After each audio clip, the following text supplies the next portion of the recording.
युद्ध करने को तैयार नहीं था। उसका हृदय मोह और करुणा से भर गया। यही वह क्षण था जब भगवान श्री कृष्ण ने अर्जुन को गीता का दिव्य ज्ञान दिया और उसे कर्तव्य, धर्म और आत्मा के सत्य का बोध कराया। आज के युग में जब व्यक्ति भौतिकता की दौड़ में उलझा हुआ है, जब जीवन समस्याओं और संघर्षों से भरा हुआ है, गीता का ज्ञान पहले से कहीं अधिक प्रासंगिक हो गया है। यह हमें सिखाती है कि कैसे हम अपने जीवन में संतुलन बनाए रखें। गीता का संदेश यह है कि जीवन में समस्याएं होंगी, लेकिन जो व्यक्ति अपने कर्तव्यों का पालन निस्वार्थ भाव से करता है वह कभी हारता नहीं। मित्रों, महाभारत और भगवद गीता केवल इतिहास के पन्नों तक सीमित नहीं है। यह आज भी हमारे जीवन का मार्गदर्शन कर सकते हैं। गीता का हर श्लोक हमें प्रेरणा देता है कि हम अपने कर्तव्यों को निभाएं और सत्य के मार्ग पर चलें। तो आइए हम सभी इस दिव्य ज्ञान को अपने जीवन में उतारें। भगवान श्री कृष्ण के चरण कमलों का स्मरण करते हुए श्रीमद् भगवद गीता का पहला अध्याय अर्जुन विषाद योग का अध्ययन आरंभ करें। श्रीमद् भगवद गीता का प्रारंभ धृतराष्ट्र और उनके मंत्री संजय के बीच हुए संवाद से होता है। धृतराष्ट्र, जो जन्म से नेत्रहीन थे, स्वयं युद्ध भूमि में उपस्थित नहीं हो सकते थे। इसलिए संजय, जिन्हें महर्षि वेद व्यास द्वारा दिव्य दृष्टि प्रदान की गई थी, उन्हें कुरुक्षेत्र के युद्ध क्षेत्र का सजीव विवरण सुना रहे थे। धृतराष्ट्र ने संजय से पूछा, धर्मभूमि कुरुक्षेत्र में एकत्र मेरे और पांडु के पुत्र क्या कर रहे हैं? धृतराष्ट्र जानना चाहते थे कि युद्ध स्थल पर क्या घटनाएं घटित हो रही हैं। यद्यपि वे शारीरिक रूप से नेत्रहीन थे, उनके मन और मस्तिष्क सक्रिय थे। वह यह भी जानते थे कि वह धर्म के पक्ष में नहीं है, क्योंकि धर्म वहां है जहां भगवान श्री कृष्ण है। पुत्र मोह में आकर उन्होंने शांति के बजाय युद्ध का समर्थन किया, लेकिन भीतर ही भीतर उन्हें यह भय था कि युद्ध में विजय प्राप्त करना सरल नहीं होगा। जीवन में जब हम कोई अनुचित कार्य करते हैं तो हमारे मन में भी कहीं न कहीं परिणाम को लेकर चिंता बनी रहती है। धृतराष्ट्र की स्थिति भी कुछ ऐसी ही थी। संजय ने उत्तर दिया, हे राजन, दुर्योधन पांडवों की सेना की व्यूह रचना को देखकर गुरु द्रोणाचार्य से कह रहा है, हे आचार्य, पांडु पुत्रों की विशाल सेना को देखिए, जिसे आपके ही शिष्य द्रुपद पुत्र धृष्टद्युम्न ने कुशलता से सजाया है। इस सेना में अर्जुन और भीम जैसे वीर योद्धा हैं। इसमें विराट, द्रुपद, दृष्टकेतु, काशीराज और पुरोधा जैसे महान योद्धा भी शामिल हैं। इसके अलावा युद्धामन्यु, उत्तमौजा, अभिमन्यु और द्रौपदी के 5 पुत्र भी इस सेना का हिस्सा हैं। दुर्योधन यह भी कहते हैं, हे आचार्य, मेरी ओर से भी अनेक विशिष्ट शक्तिशाली योद्धा हैं, जिन्हें आप अवश्य पहचानते होंगे। मेरी सेना में आप स्वयं, द्रोणाचार्य, पितामह भीष्म, कर्ण, कृपाचार्य, अश्वत्थामा, विकर्ण और सोमदत्त के पुत्र भूरिश्रवा जैसे अजेय योद्धा हैं, जो सदैव युद्ध में विजयी रहे हैं। ऐसे कई शूरवीर हैं जो मेरे लिए अपने प्राणों की आहुति देने को तत्पर हैं और सभी अस्त्र शस्त्रों में निपुण हैं। इस प्रकार पितामह भीष्म द्वारा संरक्षित हमारी सेना की शक्ति असीमित है, जबकि भीम द्वारा संरक्षित पांडवों की सेना की शक्ति सीमित है। इसलिए आप सभी अपनी अपनी मोर्चे की जगह पर डटे रहें और पितामह भीष्म की पूरी सहायता करें। संजय धृतराष्ट्र को बताते हुए कहते हैं, हे राजन, तब कुरुवंश के वयोवृद्ध और परम प्रतापी पितामह भीष्म ने दुर्योधन के हृदय में प्रसन्नता उत्पन्न करते हुए सिंह गर्जना के समान ऊंचे स्वर में शंख बजाया। इसके पश्चात अनेक शंख, नगाड़े, ढोल, मृदंग और अन्य बाजे एक साथ बजने लगे, जिनका स्वर अत्यंत भयानक था। दूसरी ओर सफेद घोड़ों से युक्त उत्तम रथ पर बैठे योगेश्वर श्री कृष्ण और अर्जुन ने भी अपने दिव्य शंख बजाए। भगवान श्री कृष्ण ने 5 जन्य नामक शंख, अर्जुन ने देवदत्त नामक शंख और भीमसेन ने पौंड्र नामक विशाल शंख बजाया। संजय कहते हैं, हे राजन, उस भयंकर शंख ध्वनि ने आकाश और पृथ्वी को गुंजायमान कर दिया और आपके पुत्रों के हृदयों में शोक उत्पन्न कर दिया। इसके पश्चात अर्जुन, जो हनुमान की पताका से सुसज्जित रथ पर विराजमान थे, तीर चलाने की तैयारी करते हुए अपने मन की व्यथा व्यक्त करते हैं। वह श्री कृष्ण से विनम्रतापूर्वक प्रार्थना करते हुए कहते हैं, हे अच्युत, कृपा करके मेरा रथ दोनों सेनाओं के बीच खड़ा करें, ताकि मैं युद्ध भूमि में उपस्थित उन योद्धाओं को देख सकूं जो इस युद्ध में मुझसे सामना करने के लिए खड़े हुए हैं। अर्जुन कहते हैं, मैं उन सभी को देखना चाहता हूं जो धृतराष्ट्र के दुर्बुद्धि पुत्र दुर्योधन के समर्थन में और उसके हित के लिए इस युद्ध में सम्मिलित हुए हैं। संजय बताते हैं, हे धृतराष्ट्र, अर्जुन के इस प्रकार कहने पर भगवान श्री कृष्ण, जो हृदय के पूर्ण ज्ञाता हैं, उन्होंने उस उत्तम रथ को दोनों सेनाओं के मध्य ले जाकर खड़ा कर दिया। वहां अर्जुन ने अपने सामने पितामह भीष्म, आचार्य द्रोण और सभी राजाओं को देखा। तब श्री कृष्ण ने अर्जुन से कहा, हे पार्थ, युद्ध के लिए एकत्रित इन सभी कुरुवंशियों को देखो। जब अर्जुन ने अपने सामने अपने ताऊ, काका, दादा, परदादा, गुरु, मामा, भाई, पुत्र, मित्र, ससुर और शुभचिंतकों को देखा तो उनका हृदय करुणा से भर गया। शोकग्रस्त अर्जुन ने भगवान श्री कृष्ण से कहा, हे कृष्ण, इन सभी प्रियजनों को युद्ध भूमि में देखकर मेरा शरीर कांपने लगा है, मेरा मुख सूख रहा है और मेरे हाथों से मेरा धनुष गांडीव छूटने लगा है। मेरी त्वचा जल रही है और मेरा मन अत्यधिक विचलित हो चुका है। मैं तो खड़ा भी नहीं रह पा रहा हूं। हे केशव, मुझे केवल अशुभ संकेत ही दिखाई दे रहे हैं। इसके बाद अर्जुन ने कहा, हे गोविंद, अपने स्वजनों को मारकर न तो मुझे विजय प्राप्त करनी है और न ही राज्य या सुखों की कोई इच्छा है। अपने ही गुरुजनों, पितामह, मामा, भाई और अन्य संबंधियों को मारकर मैं कैसे सुख भोग सकता हूं? ये सभी लोग जिनके साथ हमने राज्य और सुखों का उपभोग करने की कल्पना की थी, आज इस युद्ध भूमि में अपने जीवन के सुखों का त्याग कर खड़े हैं। अर्जुन ने आगे कहा, हे मधुसूदन, मैं इन सभी को मारना नहीं चाहता, भले ही यह सभी मुझे मार डालें। यदि मुझे तीनों लोकों का राज्य भी मिल जाए तब भी मैं इन्हें मारना नहीं चाहूंगा। फिर केवल पृथ्वी का राज्य पाने के लिए तो ऐसा विचार करना भी व्यर्थ है। हे जनार्दन, धृतराष्ट्र के पुत्रों को मारकर हमें कौन सी प्रसन्नता प्राप्त होगी? इन आतताइयों को मारने पर हमें केवल पाप ही मिलेगा। इसलिए हे माधव, मुझे धृतराष्ट्र के पुत्रों और उनके मित्रों व संबंधियों सहित किसी को भी मारना उचित प्रतीत नहीं होता। अपने ही कुटुंबियों को मारकर हम कैसे सुखी हो सकते हैं? यद्यपि लोभ के कारण इन भ्रमित चित्त वालों को कुल के नाश से उत्पन्न दोष नहीं दिखते और मित्रों से विरोध करने में भी कोई पाप नहीं दिखाई देता, लेकिन हे जनार्दन, हम तो कुल के नाश से होने वाले दोष को समझने वाले हैं, तो क्यों ना हम इस पाप से बचने का प्रयास करें? अर्जुन कहते हैं, कुल के नाश से सनातन कुल धर्म नष्ट हो जाते हैं और धर्म के नाश होने पर पूरे कुल में अधर्म का प्रसार हो जाता है। हे कृष्ण, अधर्म के अधिक बढ़ जाने से कुल की स्त्रियां दूषित हो जाती हैं और उनके दूषित होने से अवांछित संतानों का जन्म होता है। इन अवांछित संतानों की वृद्धि से कुल में निश्चय ही नारकीय जीवन उत्पन्न होता है। ऐसे पतित कुलों के पितरों का पतन हो जाता है, क्योंकि पिंडदान और जलदान जैसी धार्मिक क्रियाएं समाप्त हो जाती हैं। अर्जुन आगे कहते हैं, इन अवांछित संतानों के दुष्कर्मों से सनातन कुल धर्म और जाति धर्म नष्ट हो जाते हैं। हे जनार्दन, जिनका कुल धर्म नष्ट हो गया है उन्हें अनिश्चित काल तक नरक में रहना पड़ता है। यह हमने सुना है।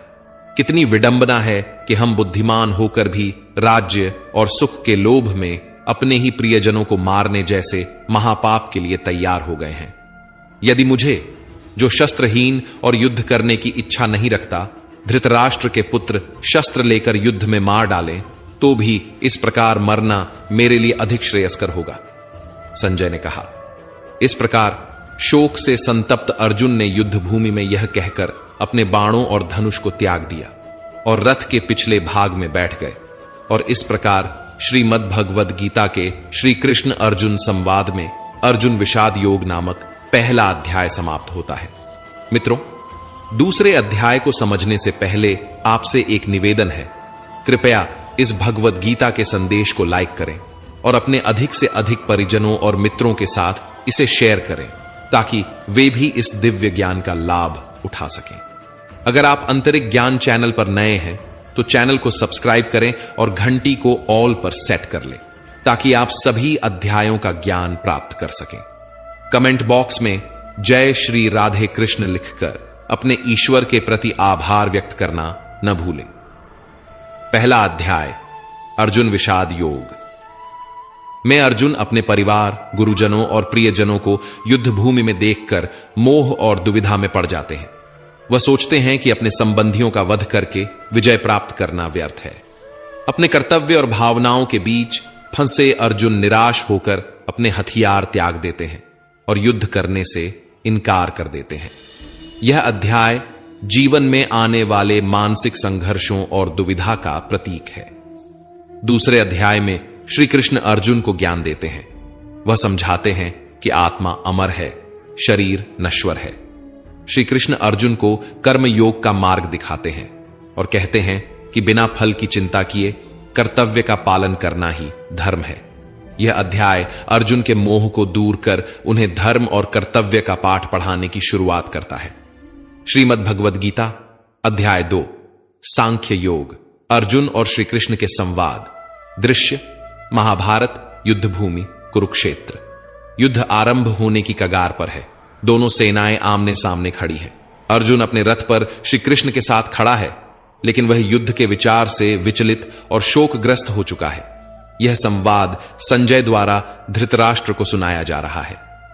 संजय: हे धृतराष्ट्र, जब अर्जुन ने दोनों सेनाओं के बीच खड़े होकर अपने अपने सगे संबंधियों, गुरुजनों और पितामहों को देखा तो उनका मन करुणा और शोक से भर गया।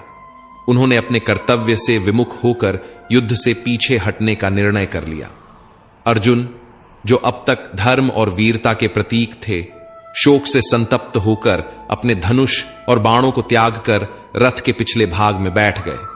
अर्जुन: हे माधव, जब मैं अपने गुरु, पितामह, भाइयों, पुत्रों और मित्रों को देखता हूं तो मेरा हृदय भारी हो जाता है। मेरे हाथ कांपने लगते हैं और मेरा शरीर कमजोर हो जाता है। मेरे मन में यह विचार आता है कि अपने ही प्रियजनों का वध करके विजय प्राप्त करने का क्या लाभ। मुझे यह धर्म संकट घेर रहा है। यह युद्ध हमारे कुल का नाश करेगा। धर्म का लोप होगा और अधर्म का विस्तार होगा। हे केशव, मुझे इस घोर संकट से बाहर निकलने का कोई मार्ग नहीं सूझ रहा। मैं अपने कर्तव्य का पालन नहीं कर पा रहा हूं। यह मोह और दुविधा मेरे मन को कमजोर कर रहे हैं। इसलिए हे कृष्ण, मैं आपका शिष्य बनकर आपकी शरण में आया हूं। कृपया मुझे इस अंधकार से बाहर निकालें। संजय: हे राजन, इस प्रकार करुणा और शोक में डूबे अर्जुन के प्रति भगवान श्री कृष्ण ने गंभीर और ज्ञानवर्धक वचन कहे। श्री कृष्ण: हे अर्जुन, यह समय तुम्हारे लिए शोक और मोह में डूबने का नहीं है। यह कायरता कैसी है जो तुम्हें इस महान कार्य से विमुख कर रही है। यह तुम्हारे जैसे वीर और धर्मज्ञ व्यक्ति के लिए उचित नहीं है। न यह तुम्हें कीर्ति दिलाएगा, न ही स्वर्ग का मार्ग दिखाएगा। तुम यह क्यों सोचते हो कि अपने प्रियजनों के वध से तुम पाप के भागी बनोगे? यह विचार तुम्हारे ज्ञान और धर्म के अनुरूप नहीं है। यह समय मोह और दुर्बलता को त्यागने का है। वीरता दिखाओ और अपने कर्तव्य का पालन करो। हे पार्थ, तुम्हारा यह शोक अज्ञानता का प्रतीक है। जो व्यक्ति ज्ञान और आत्मा के सत्य को जानता है, वह न तो जीवित के लिए शोक करता है और न ही मृत के लिए। आत्मा अजर, अमर और अविनाशी है। यह न जन्म लेती है न मरती है। जैसे व्यक्ति पुराने वस्त्र त्याग कर नए वस्त्र धारण करता है, वैसे ही आत्मा पुराने शरीर को त्याग कर नए शरीर को धारण करती है। अर्जुन: हे जनार्दन, यदि आत्मा अमर है तो भी अपने गुरुजनों और संबंधियों के प्रति कर्तव्य का क्या? क्या अपने धर्म और कर्तव्य का पालन करते हुए अपने प्रियजनों का वध करना सही होगा? मैं अभी भी इस युद्ध के परिणामों को लेकर संशय में हूं। श्री कृष्ण: हे अर्जुन, तुम अपने कर्तव्य का पालन करो। यह धर्म युद्ध है और धर्म की रक्षा करना तुम्हारा सबसे बड़ा कर्तव्य है। मोह और शोक को त्याग कर कर्म योग का मार्ग अपनाओ। याद रखो, तुम्हारा अधिकार केवल कर्म करने में है, उसके फल पर नहीं। बिना फल की चिंता किए निष्काम भाव से कर्म करना ही सच्चा धर्म है। युद्ध से विमुख होना तुम्हारे लिए अधर्म होगा। यदि तुम अपने धर्म का पालन नहीं करोगे तो लोग तुम्हें कायर समझेंगे और यह अपयश तुम्हारे लिए मृत्यु से भी अधिक कष्टकारी होगा। इसलिए अपने मन को स्थिर करो और युद्ध के लिए खड़े हो जाओ। संजय: हे राजन, इस प्रकार भगवान श्री कृष्ण ने अर्जुन को मोह और शोक से मुक्त करने के लिए आत्मा, कर्म और धर्म का गूढ़ ज्ञान प्रदान किया। अर्जुन, जो पहले शोक और दुविधा में थे, अब उनके शब्दों को सुनकर गहन चिंतन में डूब गए। यह संवाद न केवल अर्जुन के लिए बल्कि संपूर्ण मानवता के लिए एक दिव्य मार्गदर्शन बन गया। इस प्रकार श्रीमद् भगवद गीता के श्री कृष्ण अर्जुन संवाद में सांख्य योग नामक दूसरा अध्याय पूर्ण हुआ। अब तीसरे अध्याय में मैं तुम्हें कर्म योग के गूढ़ रहस्यों के बारे में बताऊंगा। श्रीमद् भगवद गीता अध्याय 3 कर्म योग। श्री कृष्ण अर्जुन को कर्म योग का गूढ़ ज्ञान देने के लिए तैयार हैं। श्री कृष्ण कहते हैं, हे अर्जुन, इस संसार में हर प्राणी कर्म करने के लिए बाध्य है। कोई भी व्यक्ति कर्म किए बिना एक क्षण भी नहीं रह सकता। यह प्रकृति की अनिवार्यता है कि हर जीव अपने कर्मों के अनुसार चलता है। तुम्हारा कर्तव्य भी इसी में निहित है कि तुम अपने धर्म का पालन करते हुए कर्म करो। युद्ध तुम्हारे लिए एक धर्म है और तुम्हें इससे पीछे नहीं हटना चाहिए। अर्जुन ने कहा, हे केशव, यदि कर्म से बचा नहीं जा सकता तो फिर कर्म करने से मुक्ति कैसे संभव है? यदि सभी को कर्म करना ही है तो क्या यही कर्म हमें बंधन में नहीं डालते? श्री कृष्ण कहते हैं, हे अर्जुन, कर्म स्वयं बंधन का कारण नहीं है। बंधन तब उत्पन्न होता है जब हम कर्म के फल से जुड़ जाते हैं। यदि हम निस्वार्थ भाव से कर्म करें, बिना फल की चिंता किए, तो हम बंधन से मुक्त हो सकते हैं। यही कर्मयोग का सिद्धांत है। कर्मयोग वह मार्ग है जिसमें कर्म करते हुए भी व्यक्ति निर्लिप्त रहता है। अर्जुन ने पूछा, हे माधव, क्या यह संभव है कि कोई व्यक्ति इस संसार में रहते हुए सभी कर्म करे और फिर भी उसके फल से मुक्त रहे? कैसे कोई बिना आसक्ति के कर्म कर सकता है? श्री कृष्ण ने कहा, हे अर्जुन, यह संभव है। जब कोई व्यक्ति अपने कर्म को ईश्वर को समर्पित कर देता है और फल की चिंता छोड़ देता है तो वह कर्म के बंधन से मुक्त हो जाता है। जैसे सूर्य अपनी रोशनी सभी को देता है बिना किसी आसक्ति के, वैसे ही व्यक्ति भी कर्म कर सकता है। श्री कृष्ण ने आगे कहा, इस संसार में 2 प्रकार की निष्ठा है, ज्ञान योग और कर्म योग। ज्ञान योग में व्यक्ति ज्ञान के माध्यम से आत्म साक्षात्कार प्राप्त करता है, जबकि कर्म योग में व्यक्ति कर्म करते हुए आत्म साक्षात्कार प्राप्त करता है। दोनों ही मार्ग श्रेष्ठ हैं, लेकिन तुम्हारे लिए कर्म योग उपयुक्त है। अर्जुन ने कहा, हे जनार्दन, यदि कर्मयोग श्रेष्ठ है तो फिर लोग सन्यास क्यों लेते हैं? श्री कृष्ण ने उत्तर दिया, सन्यास और कर्मयोग दोनों ही मोक्ष के मार्ग हैं, लेकिन कर्मयोग अधिक श्रेष्ठ है क्योंकि इसमें व्यक्ति कर्म करता हुआ भी आत्म साक्षात्कार प्राप्त कर सकता है। कर्म करते हुए भी यदि व्यक्ति आसक्ति से मुक्त रहता है तो वह कर्म के बंधन से बच जाता है। श्री कृष्ण ने कहा, हे अर्जुन, कोई भी व्यक्ति कर्म से बच नहीं सकता। जो व्यक्ति कहता है कि वह कर्म नहीं कर रहा है, वह भी एक प्रकार का कर्म कर रहा है। इसलिए कर्म से बचने की नहीं, बल्कि सही तरीके से कर्म करने की आवश्यकता है। अर्जुन ने पूछा, हे केशव, कैसे कोई व्यक्ति बिना आसक्ति के कर्म कर सकता है? श्री कृष्ण ने कहा, हे अर्जुन, जो व्यक्ति ज्ञान से युक्त होता है वह कर्म करते हुए भी आसक्त नहीं होता। वह जानता है कि कर्म प्रकृति के गुणों के अनुसार होता है और वह अपने कर्तव्यों का पालन करता है। श्री कृष्ण ने आगे कहा, हे अर्जुन, जो व्यक्ति अपने कर्तव्यों का पालन करता है वह लोक संग्रह के लिए आदर्श बन जाता है। लोग उसी का अनुसरण करते हैं जो श्रेष्ठ व्यक्ति करता है। इसलिए तुम्हारा कर्तव्य है कि तुम अपने धर्म का पालन करो और युद्ध करो। अर्जुन ने कहा, हे केशव, यदि मुझे युद्ध करना ही है तो मैं इसे कैसे करूं ताकि मैं बंधन में न पड़ूं? श्री कृष्ण ने कहा, हे अर्जुन, तुम अपने सभी कर्म मुझे अर्पित कर दो और बिना आसक्ति के युद्ध करो। जब तुम इस भाव से कर्म करोगे तो तुम कर्म के बंधन से मुक्त हो जाओगे। यही कर्म योग का मार्ग है। श्री कृष्ण ने अंत में कहा, हे अर्जुन, यह संसार कर्म का बंधन नहीं है। जब व्यक्ति अपने कर्तव्यों का पालन करता है बिना किसी स्वार्थ के, तब वह वास्तव में कर्मयोगी बन जाता है। यही मार्ग तुम्हें मोक्ष की ओर ले जाएगा। इस प्रकार श्री कृष्ण ने अर्जुन को कर्मयोग का गूढ़ रहस्य समझाया और उसे उसके धर्म का पालन करने के लिए प्रेरित किया। इस प्रकार श्रीमद् भगवद गीता के श्री कृष्ण अर्जुन संवाद में कर्मयोग नामक तीसरा अध्याय पूर्ण हुआ। अब चौथे अध्याय में मैं तुम्हें ज्ञान, कर्म और संन्यास योग के बारे में बताऊंगा। दोस्तों, जिस प्रकार कहावत है नेकी कर और दरिया में डाल, उसी प्रकार कर्म का ज्ञान कहता है कि बिना फल की इच्छा के कर्म करो और उसे भगवान को समर्पित कर दो। श्रीमद् भगवद गीता अध्याय 4 ज्ञान कर्म संन्यास योग। श्री कृष्ण बोले, हे अर्जुन, मैंने इस अविनाशी योग का उपदेश सर्वप्रथम सूर्यदेव को दिया था। सूर्य ने यह ज्ञान अपने पुत्र मनु को दिया और मनु ने अपने पुत्र राजा इक्ष्वाकु को बताया।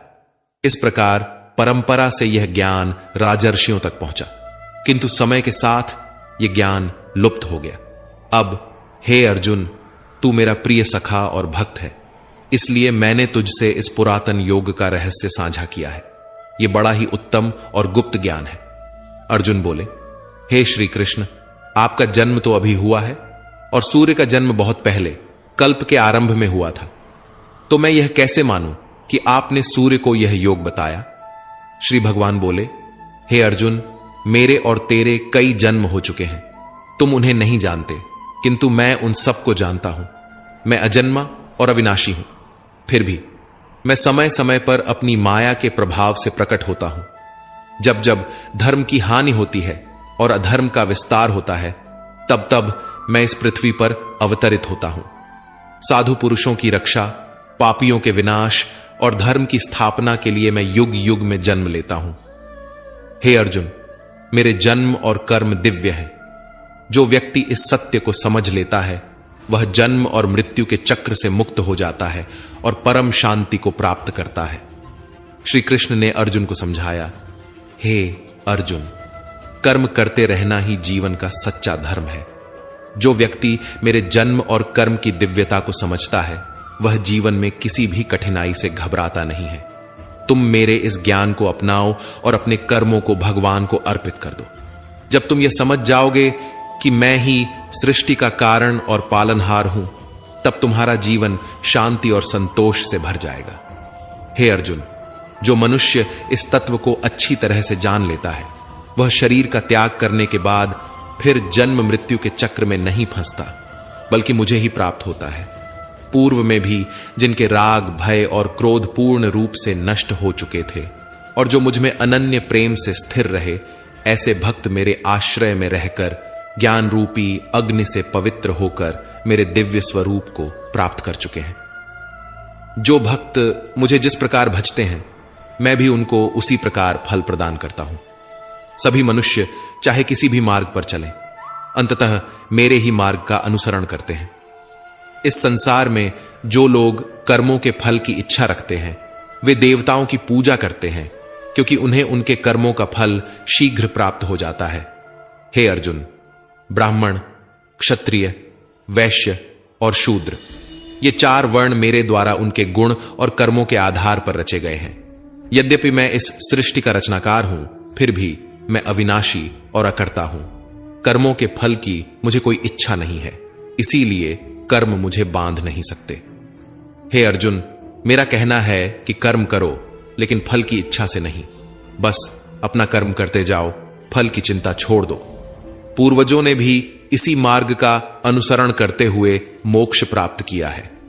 अगर तुम भी मोक्ष पाना चाहते हो, तो तुम्हें भी उन्हीं के द्वारा किए गए कर्मों का पालन करना होगा। कर्म क्या है और अकर्म क्या है, इसका निर्णय करना भी बड़े बड़े विद्वानों के लिए कठिन है। इसलिए हे अर्जुन, मैं तुम्हें इस कर्म के तत्व को भली भांति समझाऊंगा। इसे जानकर तुम अशुभ कर्म बंधनों से मुक्त हो जाओगे। हे अर्जुन, सही मायनों में कर्म क्या है, इसका स्वरूप जानना जरूरी है, और अकर्म का स्वरूप जानना भी उतना ही महत्वपूर्ण है। जो मनुष्य कर्म में अकर्म देखता है और जो अकर्म में कर्म देखता है, वही सच्चा बुद्धिमान है। ऐसा व्यक्ति सभी कर्मों को करने के बाद भी बंधनों से मुक्त होता है। हे अर्जुन, जिस व्यक्ति के संपूर्ण कर्म बिना कामना और संकल्प के होते हैं, वही सच्चा योगी है। कर्म बंधन से मुक्त होने का मार्ग यह है कि हम कर्म को भगवान को अर्पित करें और फल की इच्छा का त्याग करें। जैसे एक दीपक अंधकार को दूर करता है, वैसे ही ज्ञान का प्रकाश हमें कर्म के जाल से मुक्त करता है। इसलिए जीवन में सही दिशा में कर्म करते रहो, फल की चिंता छोड़कर, क्योंकि सच्चा ज्ञान और मुक्ति इसी मार्ग पर मिलते हैं। इस प्रकार भगवान श्री कृष्ण ने अर्जुन को कर्म, ज्ञान और संन्यास के गूढ़ रहस्यों को विस्तार से समझाया। और इस प्रकार श्रीमद् भगवद गीता के श्री कृष्ण अर्जुन संवाद में ज्ञान कर्म संन्यास योग नामक चौथा अध्याय संपूर्ण हुआ। इस अध्याय में श्री कृष्ण ने अर्जुन को ज्ञान, कर्म और संन्यास के माध्यम से आत्म साक्षात्कार का मार्ग दिखाया। उन्होंने यह स्पष्ट किया कि निस्वार्थ भाव से कर्म करना ही सच्चा योग है और यही मनुष्य को मोक्ष की ओर ले जाता है। कर्म संन्यास और कर्म योग दोनों ही मार्ग एक ही लक्ष्य की ओर ले जाते हैं, लेकिन कर्म योग में व्यक्ति अपने कर्तव्यों का पालन करते हुए बिना फल की इच्छा के भगवान की शरण में रहकर आत्मा की शुद्धि प्राप्त करता है। 5वां अध्याय कर्म संन्यास योग। श्री कृष्ण ने अर्जुन को कर्म और संन्यास के रहस्यों को विस्तार से समझाया। उन्होंने अर्जुन से कहा, हे अर्जुन, कर्म संन्यास और कर्म योग दोनों ही मार्ग मुक्ति की ओर ले जाते हैं, परंतु इन दोनों में कर्म योग श्रेष्ठ है। जो व्यक्ति अपने कर्तव्यों का पालन करते हुए भी उनके फल की इच्छा नहीं करता, वही सच्चा योगी है। श्री कृष्ण ने अर्जुन को यह भी बताया कि संसार में कोई भी व्यक्ति कर्म किए बिना नहीं रह सकता। जो व्यक्ति कर्म से भागता है वह भी कर्म करता है, क्योंकि कर्म करना मनुष्य की स्वाभाविक प्रवृत्ति है।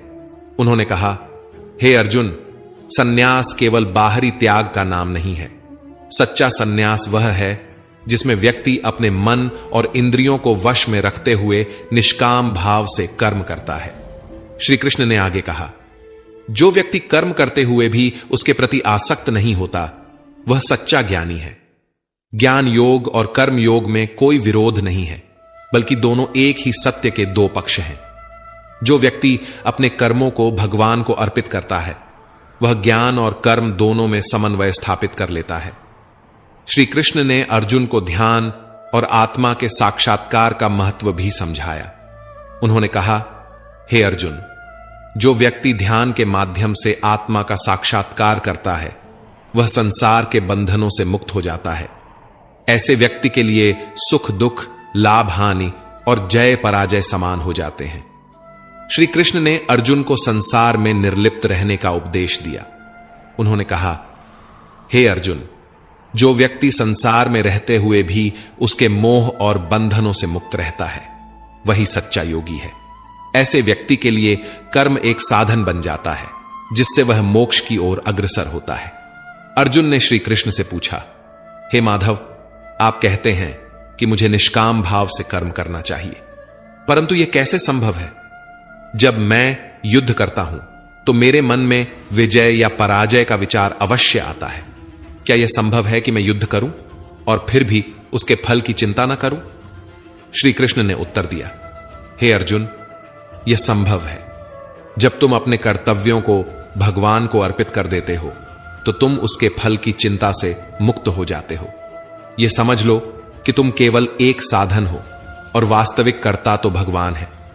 जब तुम इस सत्य को समझ लेते हो, तो तुम्हारे लिए कर्म करना आसान हो जाता है और तुम उसके फल की चिंता के बिना अपने कर्तव्यों का पालन कर सकते हो। संजय ने धृतराष्ट्र से कहा, हे महाराज, श्री कृष्ण ने अर्जुन को जो ज्ञान दिया है, वह उसे संसार के बंधनों से मुक्त करेगा।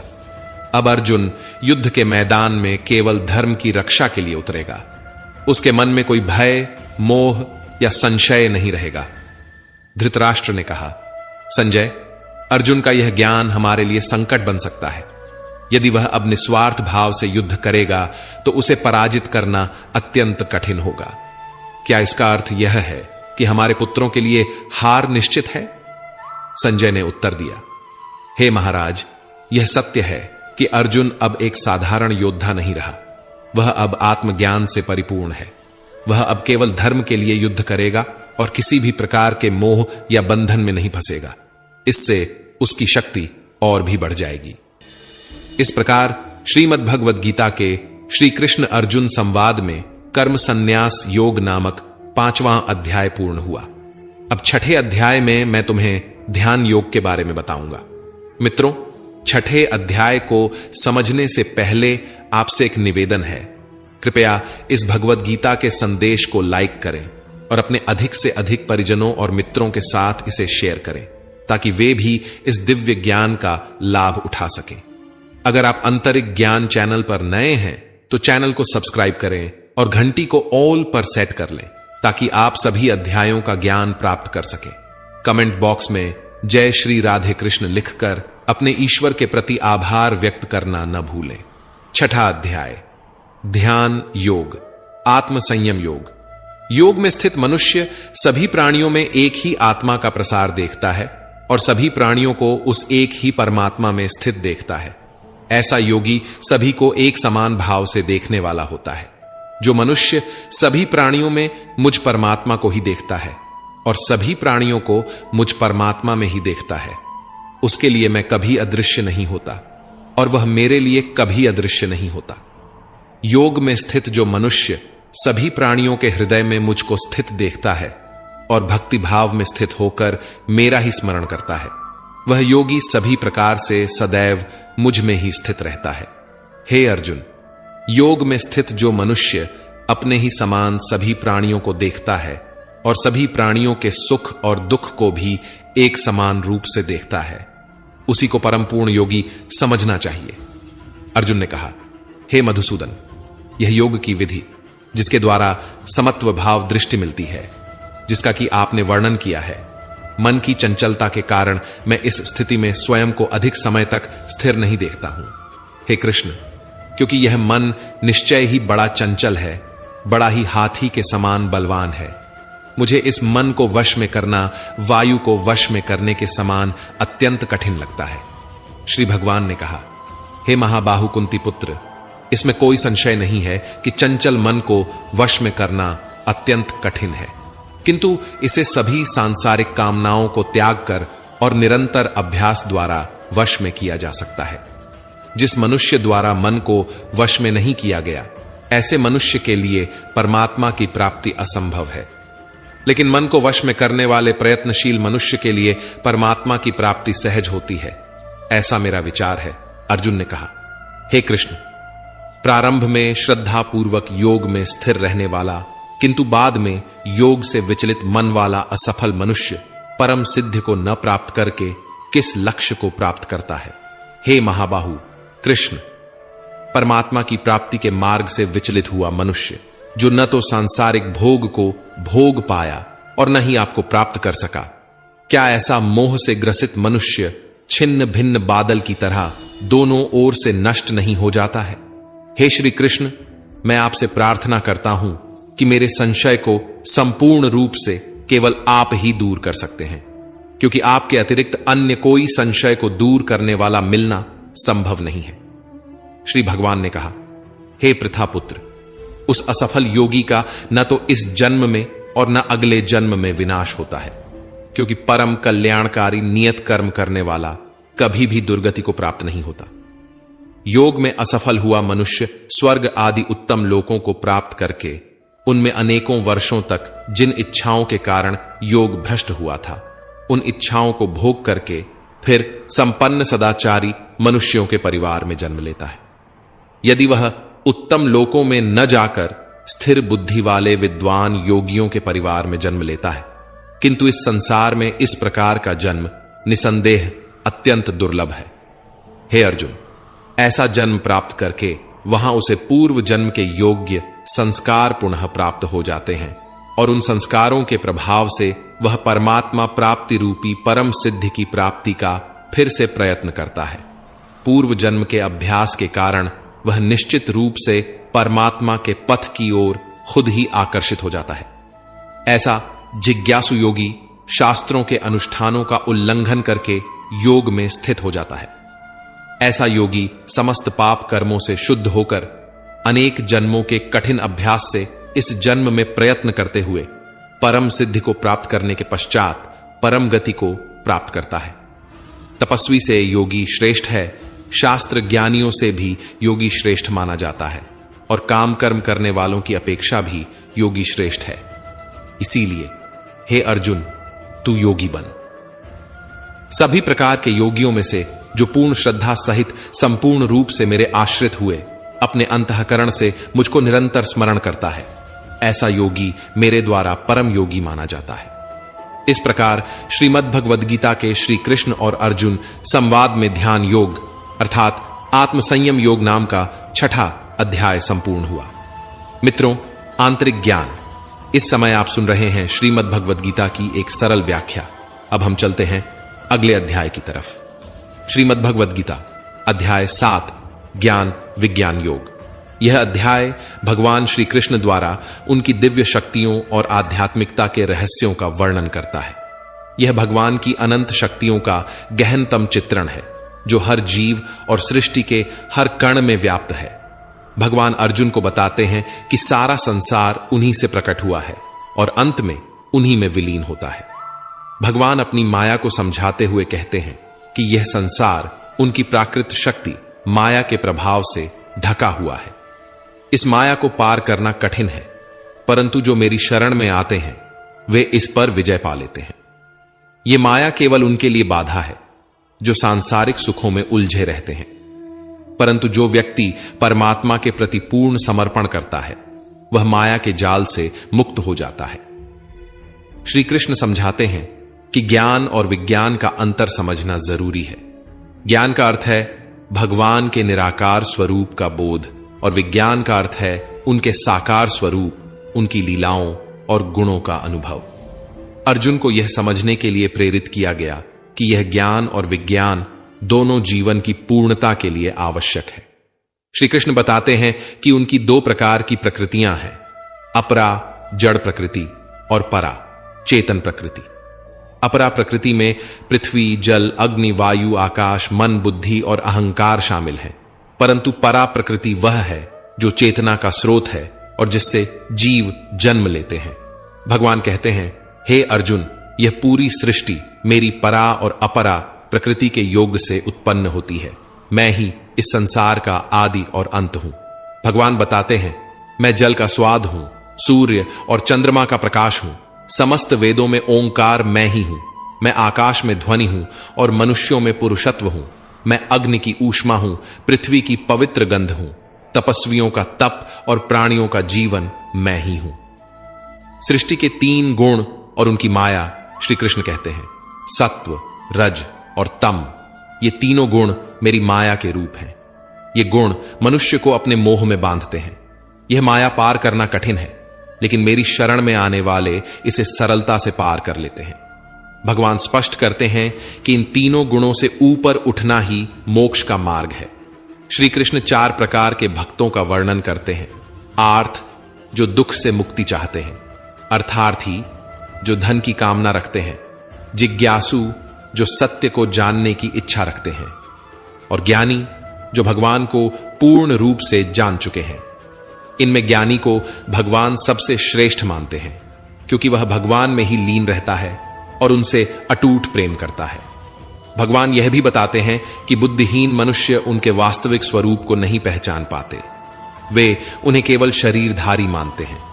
श्री कृष्ण कहते हैं, मैं अपनी योग माया से ढका रहता हूं, इसलिए मूर्ख मनुष्य मेरे परम प्रभाव को नहीं जान पाते। भगवान कहते हैं, जो लोग मेरी शरण में आते हैं वे जन्म और मृत्यु के चक्र से मुक्त हो जाते हैं। जो मेरी परा और अपरा प्रकृति को जान लेते हैं वे मोक्ष को प्राप्त करते हैं। मेरी भक्ति ही एकमात्र मार्ग है जो इस संसार के बंधनों से मुक्ति दिला सकता है। श्री कृष्ण अर्जुन से कहते हैं, हे अर्जुन, यह संसार क्षण भंगुर है। जो लोग अल्प फल पाने की इच्छा से देवी देवताओं की पूजा करते हैं वे क्षणिक सुख पाते हैं, लेकिन जो मुझे अपना सर्वस्व मानते हैं वे मेरे परम धाम को प्राप्त करते हैं। मैं ही सृष्टि का आदि, मध्य और अंत हूं। मेरी शरण में आओ और मोह को त्याग दो। यह मार्ग कठिन हो सकता है, परंतु मेरा सहारा लेने वाले अंततः सिद्धि को प्राप्त करेंगे। अर्जुन को श्री कृष्ण के इस ज्ञान और विज्ञान योग से यह समझ में आता है कि भगवान की भक्ति और उनकी शरणागति ही जीवन का अंतिम सत्य है। यही मार्ग मोक्ष तक पहुंचाता है। हे अर्जुन, यह संसार अस्थाई है। धन, संपत्ति और सांसारिक सुख क्षणभंगुर है, लेकिन जो मुझ में स्थिर रहते हैं वे अनंत शांति और मोक्ष को प्राप्त करते हैं। यह यात्रा कठिन हो सकती है, परंतु विश्वास और समर्पण के साथ हर बाधा को पार किया जा सकता है। यह जीवन, यह सृष्टि सब मेरे प्रेम का ही विस्तार है। जो इस प्रेम को समझ लेता है वही सच्चा ज्ञानी है। इस प्रकार श्रीमद् भगवद गीता के 7वें अध्याय ज्ञान विज्ञान योग का समापन होता है। श्रीमद् भगवद गीता अध्याय 8 अक्षर ब्रह्म योग। भगवान श्री कृष्ण अर्जुन को गूढ़ ज्ञान देते हुए कहते हैं, हे अर्जुन, ब्रह्म वह शाश्वत सत्य है जो कभी नष्ट नहीं होता। आत्मा को अध्यात्म कहा जाता है और सृष्टि के रचने, चलाने और अंत करने वाले कर्म को ही वास्तव में कर्म कहा जाता है। जो मनुष्य मृत्यु के समय मुझे स्मरण करता है वह मुझे ही प्राप्त करता है। इसलिए जीवन भर अभ्यास करो ताकि मृत्यु के समय भी तुम अपने मन और आत्मा को मुझ में स्थिर रख सको। अर्जुन ने भगवान से विनम्रता से पूछा, हे जनार्दन, मुझे यह बताइए कि ब्रह्म क्या है, अध्यात्म और कर्म के गूढ़ अर्थ क्या हैं, और मृत्यु के समय आपके ध्यान में रहने का क्या महत्व है। यह कैसे संभव है कि मृत्यु के अंतिम क्षण में भी व्यक्ति आपको स्मरण करे। श्री कृष्ण ने समझाया, हे पार्थ, जो व्यक्ति अपने जीवन भर मेरा ध्यान करता है और मेरी शरण में रहता है वही मृत्यु के समय भी मुझे स्मरण कर पाता है। मृत्यु के समय तुम्हारा अंतिम विचार तुम्हारे अगले जन्म या मोक्ष का निर्धारण करता है।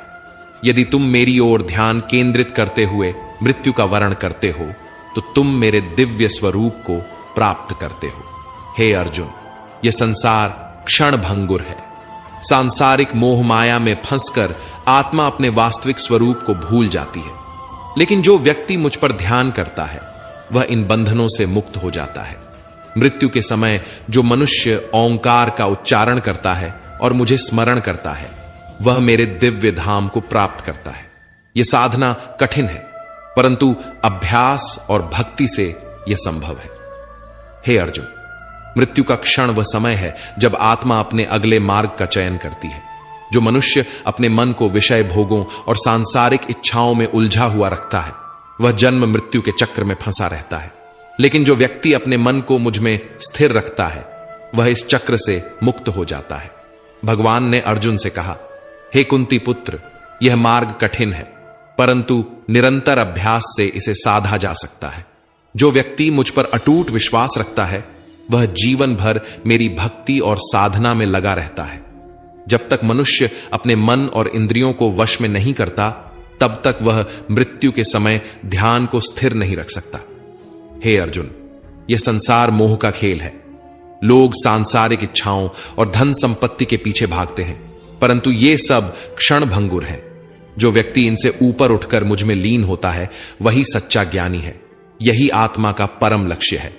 हे पार्थ, जीवन भर अभ्यास करते हुए ओंकार का जाप और मेरे स्वरूप का ध्यान करो। मन और आत्मा को मुझ में स्थिर करो। जब तुम ऐसा करोगे तो मृत्यु के समय तुम्हारे मन में सिर्फ मेरा ही स्मरण होगा। यही मुक्ति का मार्ग है। श्री कृष्ण ने कहा, हे अर्जुन, यह जीवन अस्थाई है, परंतु आत्मा शाश्वत है। अपने मन को सांसारिक इच्छाओं से मुक्त करो और मुझे अपना लक्ष्य बनाओ। जो व्यक्ति यह समझ लेता है कि मैं ही सृष्टि का आरंभ, मध्य और अंत हूं, वह मेरे परम धाम को प्राप्त करता है। इस जीवन का सबसे बड़ा सत्य यही है कि भगवान की शरण में जाकर भक्ति और समर्पण से आत्मा को मुक्त किया जाए। धृतराष्ट्र, हे संजय, अर्जुन और श्री कृष्ण के बीच क्या संवाद हुआ? क्या अर्जुन को यह समझ आ गया कि मोक्ष का मार्ग क्या है? संजय, हे महाराज, भगवान श्री कृष्ण ने अर्जुन को मृत्यु, ब्रह्म, अध्यात्म और कर्म के गूढ़ रहस्यों को समझाया। उन्होंने अर्जुन को यह सिखाया कि मृत्यु के समय ध्यान और भक्ति का क्या महत्व है। अर्जुन ने यह समझ लिया कि जो व्यक्ति जीवन भर भक्ति और साधना करता है वही मृत्यु के समय भगवान का स्मरण कर सकता है। यही मोक्ष का मार्ग है। धृतराष्ट्र, क्या अर्जुन ने इस ज्ञान को स्वीकार कर लिया? संजय, जी महाराज, अर्जुन अब अपने सभी संशयों से मुक्त हो गया है।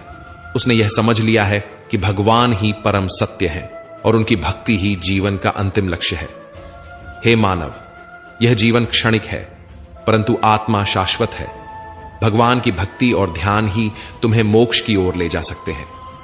माया के बंधनों से मुक्त होकर अपने मन और आत्मा को उस परम सत्य में समर्पित करो। यही जीवन का सर्वोच्च उद्देश्य है। इस प्रकार श्रीमद् भगवद गीता के 9वें अध्याय राजविद्या योग का समापन होता है। श्रीमद् भगवद गीता अध्याय 9 राजविद्या योग। अब मैं तुझ जैसे ईर्ष्या रहित व्यक्ति को यह परम गोपनीय ज्ञान प्रदान करूंगा। यह ज्ञान राजविद्या है, ज्ञानों का राजा और राजगुह्य, गुप्त रहस्यों का भी राजा। यह परम पवित्र और सरल है, जो इस संसार के दुखों से मुक्त कर मोक्ष का मार्ग दिखाता है। इसे जान लेने से मनुष्य न केवल इस जीवन को बल्कि अपने अनंत जीवन को भी सार्थक बना सकता है। हे अर्जुन, यह जान ले कि मैं इस सृष्टि का आरंभ, मध्य और अंत हूं। यह संपूर्ण संसार मेरे द्वारा ही उत्पन्न होता है और मेरे द्वारा ही विनष्ट होता है। यद्यपि मैं हर जगह उपस्थित हूं, परंतु मैं किसी एक स्थान पर सीमित नहीं हूं। मैं अदृश्य शक्ति के रूप में हर प्राणी में विद्यमान हूं, फिर भी मैं उनसे परे हूं। हे कुंती पुत्र, लोग मेरी दिव्यता को न समझकर मुझे सामान्य मनुष्य समझने की भूल करते हैं। ऐसे अज्ञानी लोग मेरी माया में फंसे रहते हैं और सांसारिक मोह माया में उलझकर जन्म मृत्यु के चक्र में बंधे रहते हैं। लेकिन जो ज्ञानी हैं वे जानते हैं कि मैं इस सृष्टि का परम कारण हूं और वे मेरी अनन्य भक्ति में लीन रहते हैं। हे अर्जुन, इस सृष्टि में जो कुछ भी होता है वह मेरी इच्छा और शक्ति के अधीन होता है। कल्प के अंत में सभी प्राणी मेरी प्रकृति में विलीन हो जाते हैं और अगले कल्प में मैं उन्हें अपनी इच्छा से पुनः प्रकट करता हूं। यह सृष्टि मेरी अधीनता में चल रही है, परंतु मैं इसमें लिप्त नहीं हूं। हे अर्जुन, जो मनुष्य मुझे अपना परम लक्ष्य मानते हैं और मेरी भक्ति में निरंतर लीन रहते हैं, मैं उनकी सभी इच्छाओं को पूरा करता हूं और उनकी रक्षा करता हूं। ऐसे भक्तों को मैं जन्म मृत्यु के चक्र से मुक्त करता हूं। लेकिन जो लोग केवल सांसारिक सुखों की कामना करते हैं और अपने कर्मों का फल भोगने के लिए इंद्रलोक जैसे स्वर्ग की ओर जाते हैं, वे पुण्य समाप्त होने पर वापस मृत्युलोक में लौट आते हैं। हे मानव, यह संसार क्षण भंगुर है। जो व्यक्ति सांसारिक वस्तुओं और इच्छाओं में फंसा रहता है वह न कभी संतुष्ट होता है और न ही सच्चे आनंद का अनुभव कर पाता है।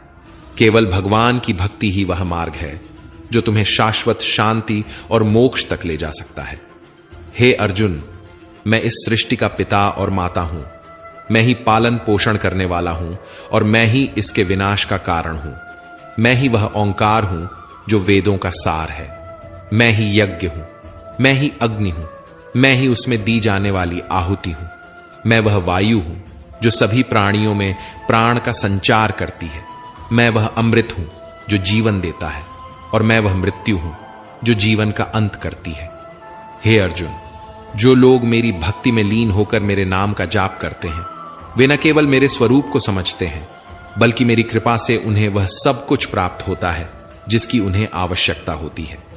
ऐसे भक्त कभी मोह में नहीं फंसते और वे जीवन के अंतिम क्षण में भी मुझे ही प्राप्त करते हैं। भगवान ने कहा, हे अर्जुन, मैं हर जगह हूं। मैं सूर्य के रूप में तपता हूं और जल को भाप में बदलता हूं। मैं ही जल वृष्टि करता हूं। मैं ही धारण करने वाला हूं और मैं ही पालन करने वाला हूं। मैं वह प्रकाश हूं जो इस संसार को आलोकित करता है। मैं ही सत्य हूं और मैं ही असत्य भी हूं। हे अर्जुन, यह जीवन आत्मा के विकास के लिए है। मनुष्य का अंतिम लक्ष्य मुझे प्राप्त करना है। जो लोग सांसारिक इच्छाओं और मोह माया से ऊपर उठकर मेरे शरणागत होते हैं वे मुझे प्राप्त करते हैं। यही सच्ची भक्ति और ज्ञान है। हे अर्जुन, उठो और यह जान लो कि मैं ही तुम्हारा सच्चा मित्र हूं। मैं ही तुम्हारा पालन करने वाला हूं। मुझ में विश्वास रखो और मेरी भक्ति करो। जो व्यक्ति मेरी शरण में आता है उसे न तो किसी भय की आवश्यकता है और न ही किसी दुख की। हे मानव, यह संसार तुम्हें बार बार भ्रमित करेगा। लेकिन जब तुम भगवान की भक्ति में अपना मन लगाओगे तब तुम्हें सच्ची शांति का अनुभव होगा। यही जीवन का सार है, यही आत्मा का धर्म है और यही परम सत्य है। इस प्रकार श्रीमद् भगवद गीता के श्री कृष्ण अर्जुन संवाद में राज विद्या योग नामक 9वां अध्याय संपूर्ण हुआ। अब प्रारंभ होता है 10वां अध्याय विभूति योग। श्री कृष्ण अर्जुन को अपने दिव्य ऐश्वर्य और प्रभावों का वर्णन करते हुए कहते हैं, हे महाबाहु अर्जुन, अब तू मेरे इन दिव्य और प्रभावशाली वचनों को पुनः सुन, क्योंकि तू मुझे अत्यंत प्रिय है। तेरे कल्याण के लिए ही मैं यह ज्ञान कह रहा हूं। श्रीमद् भगवद गीता अध्याय 10 विभूति योग। भगवान श्री कृष्ण द्वारा अपने ऐश्वर्य और दिव्यता का वर्णन। हे महाबाहु अर्जुन, मैं तुझ जैसे ईर्ष्या रहित व्यक्ति के लिए अपने इन दिव्य, प्रभावशाली और गोपनीय वचनों को कह रहा हूं, क्योंकि तू मुझे अत्यंत प्रिय है। यह ज्ञान सभी विद्याओं का राजा है। इसे सुनकर तेरा जीवन धन्य हो जाएगा। हे पार्थ, मेरे ऐश्वर्य को न तो देवता जानते हैं न ही अर्षिगण, क्योंकि मैं ही सभी देवताओं और महर्षियों का सृजन करता हूं। जो मुझे अजन्मा, अनंत और समस्त लोकों का परम स्वामी जान लेता है, वह सभी पापों से मुक्त हो जाता है। सुन अर्जुन, मेरे कारण ही बुद्धि, ज्ञान, क्षमा, सत्य, इंद्रियों का संयम, मन की स्थिरता, भय और अभय जैसे भाव उत्पन्न होते हैं। मैं ही हर चीज का मूल स्रोत हूं। हे कुंती पुत्र, जान ले कि 7 महान आर्ष्य और उनसे पहले उत्पन्न 4 सनकादिक मुझसे ही उत्पन्न हुए हैं। वे ही इस संसार के मूल आधार हैं। जो मेरी इस दिव्य शक्ति को जानता है वह मेरी भक्ति में स्थिर हो जाता है और इस संसार के मोह से मुक्त हो जाता है। हे अर्जुन, मैं ही इस सृष्टि की आधारशिला हूं। मुझसे ही यह संसार उत्पन्न होता है और मुझमें ही इसका लय होता है। विद्वान और ज्ञानी पुरुष इस सत्य को समझकर मेरे प्रति अनन्य प्रेम और भक्ति का भाव रखते हैं। वे सदा मेरी महिमा गाते हैं और मुझमें ही आनंद पाते हैं। यह भक्ति ही मानव जीवन का परम लक्ष्य है। जो भक्तजन मेरे चरणों में अपना चित्त स्थिर रखते हैं, वे आपस में मेरे ही गुणों का अनुभव साझा करते हैं। मैं उनके हृदयों में निवास करता हूं और उनके अज्ञान रूपी अंधकार को ज्ञान के प्रकाश से मिटा देता हूं। हे प्रभु, आप ही समस्त ब्रह्मांड के सृजनकर्ता, पालनकर्ता और संहार करता है। आप अजन्मा, अनंत और परम दिव्य हैं। आपकी महिमा और ऐश्वर्य को जानने का कोई अंत नहीं है। कृपा करके मुझे अपने उन दिव्य स्वरूपों के बारे में बताएं जिनसे यह समस्त सृष्टि व्याप्त है। हे योगेश्वर, मैं आपके अलौकिक प्रभावों को सुनना चाहता हूं। आपकी वाणी अमृत के समान है। मैं इसे जितना सुनता हूं, मेरी प्यास उतनी ही बढ़ती जाती है। कृपया विस्तार से बताएं कि आप इस सृष्टि में कैसे कैसे प्रकट होते हैं। हे पार्थ, अब मैं तुझे अपने कुछ प्रमुख ऐश्वर्यपूर्ण स्वरूप बताऊंगा, क्योंकि मेरे विस्तार का अंत करना असंभव है। मैं आत्मा हूं। मैं समस्त प्राणियों के हृदय में निवास करने वाली आत्मा हूं। मैं ही सृष्टि का उद्गम और इसका अंतिम गंतव्य हूं। मैं ज्योति हूं। मैं सभी प्रकाशों में सूर्य हूं। मैं चंद्रमा के रूप में शीतलता हूं। मैं वेद हूं। मैं वेदों में सामवेद हूं। मैं इंद्र हूं। देवताओं में मैं इंद्र हूं। मैं अग्नि हूं। वसुओं में मैं अग्नि हूं। मैं शिव हूं। रुद्रों में मैं शंकर हूं। मैं कुबेर हूं। यक्षों और राक्षसों में मैं धन के स्वामी कुबेर हूं। मैं मेरु हूं। पर्वतों में मैं मेरु हूं। मैं समुद्र हूं। जलाशयों में मैं समुद्र हूं। हे अर्जुन, मैं ही हर जगह व्याप्त हूं। मेरी शक्ति हर कण में है। मेरी महिमा को जो जान लेता है वह मुझे सर्वत्र अनुभव करता है। हे मानव, भगवान श्री कृष्ण का यह ज्ञान तुझे सिखाता है कि सच्चा बल और शांति केवल उनके चरणों में समर्पण से मिलती है। उनके ऐश्वर्य को जानने का अर्थ है स्वयं को जानना। उनकी भक्ति में डूब जाना ही सच्ची सफलता है। हे अर्जुन, ये समझ ले कि जो मेरा स्मरण करता है वही जीवन के हर संघर्ष से पार पा सकता है। मेरी भक्ति ही तेरे जीवन की नौका को भवसागर से पार लगाएगी। इस प्रकार श्री कृष्ण ने अर्जुन को अपने ऐश्वर्य का विस्तार से ज्ञान दिया और विभूति योग नामक 10वां अध्याय समाप्त हुआ। श्रीमद् भगवद गीता अध्याय 11 विश्वरूप दर्शन योग। इस अध्याय में भगवान श्री कृष्ण अर्जुन को अपने विराट स्वरूप का दर्शन कराते हैं। यह रूप न केवल उनकी दिव्यता का प्रतीक है, बल्कि इस रूप में अर्जुन को समस्त सृष्टि और भगवान की सर्वव्यापकता का अनुभव होता है। यह एक ऐसा पल है जब मानव की सीमित बुद्धि और दृष्टि को दिव्यता की अनंतता का आभास होता है। अर्जुन ने श्री कृष्ण से निवेदन किया, हे कमल नयन, आपने जो गोपनीय और गहन आध्यात्मिक ज्ञान मुझे प्रदान किया है, उससे मेरे मोह का नाश हो गया है। अब मुझे सत्य का बोध हो गया है। आपने सृष्टि की उत्पत्ति, प्रलय और आपकी अनंत महिमा का जो वर्णन किया है, उससे मैं अभिभूत हूं। किंतु हे योगेश्वर, मैं आपके उस विराट स्वरूप का प्रत्यक्ष दर्शन करना चाहता हूं, जिसमें आप समस्त ब्रह्मांड को समाहित किए हुए हैं। यदि आप मुझे योग्य समझते हैं तो कृपा करके मुझे अपनी दिव्य दृष्टि प्रदान करें। तू मेरे सैकड़ों हजारों रूपों को देख, जो विभिन्न रंगों, आकारों और अलौकिक शक्तियों से युक्त हैं। हे भरत श्रेष्ठ, तू मेरे शरीर में समस्त चर अचर सृष्टि को देख। यह सब तेरी साधारण आंखों से संभव नहीं है, इसलिए मैं तुझे दिव्य दृष्टि प्रदान करता हूं। मेरे इस ईश्वरीय रूप को देख और जान कि मैं ही इस संसार का आधार हूं।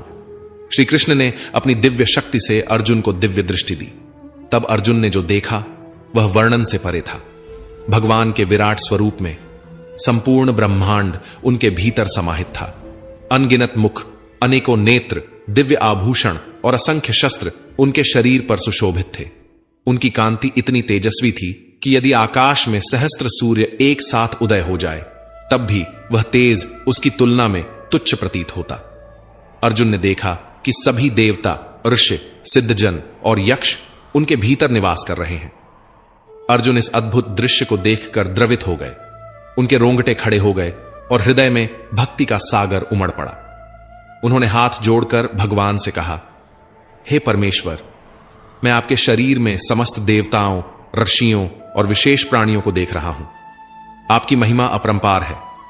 सूर्य और चंद्रमा आपकी आंखें हैं और आपके मुख से अग्नि प्रज्वलित हो रही है। आपकी यह विशालता मेरे हृदय को भय और भक्ति से भर रही है। हे जगत के आधार, आपके मुख से निकलने वाले प्रलय के दांत भयावह हैं। आपके भीतर समस्त योद्धा प्रवेश कर रहे हैं, जैसे पतंगे अग्नि में समा जाते हैं। हे विश्वरूपी भगवान, आपकी यह महिमा मेरे मन को विचलित कर रही है। कृपा करें और मुझे बताएं कि आप कौन हैं और इस विराट रूप का उद्देश्य क्या है। भगवान ने उत्तर दिया,